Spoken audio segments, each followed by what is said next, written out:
I'm going to tell you one of my epic fail stories because I have a lot of them. And so this happened a couple of weeks ago. We were on half term, and so I was thinking there'll be no spelling over half term, so I didn't even look at the book bag. The classic parent mistake of not looking at the book bag on the last day of half term. So I didn't look, and we had a great half term. And Monday comes around, you find the school bag. Where is the school bag? Why have I not washed any of the clothes yet? Sort of doing that. And I managed to find the book bag and I pull it out and there's a letter saying there will be a review of every spelling word that we have done over the last 6 months.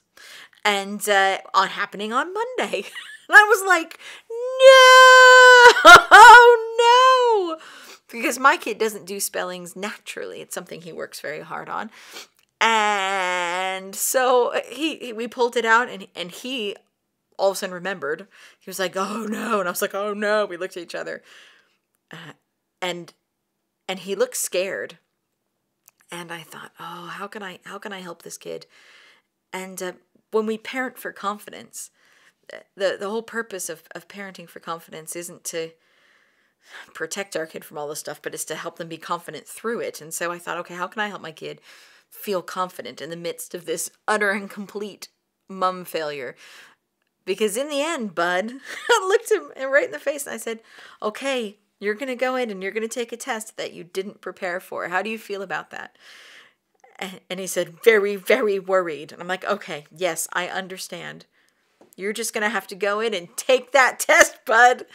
He's like, oh, okay. And so I thought, we'll reframe this. So I said, okay, your job is to go in and to try your best, knowing that you are not going to get all of them right. You may not even get half of them right. You may only get 3 right. That's going to be okay, because your job today is to go in and see if you can not let sadness and worry overwhelm your heart. Try your best. See if sadness and worry will not overwhelm your heart. You can do all of your tricks that we've taught about thinking about good things and not letting your heart be worried and being bold and confident in God. Whatever you want to do, you try. And if you can do that, we'll have a party when you come home. He's like, okay. So we send him off. I send him into this school to utterly fail at this massive test.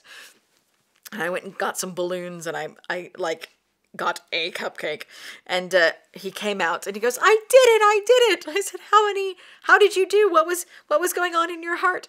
And he said, I didn't let sadness overwhelm me. It was so tempting to let sadness overwhelm me, but I didn't do it. And I was like, yay. How many did you get right? 2 out of like 50 or something.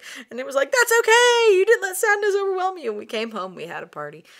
And I felt awful. I felt awful that I put him in that situation. But actually, I'm so glad, because it has meant that failure isn't failure. And there's something that he learned about managing his heart when you just got to go in and know you're going to fail. That has really changed him and given him confidence.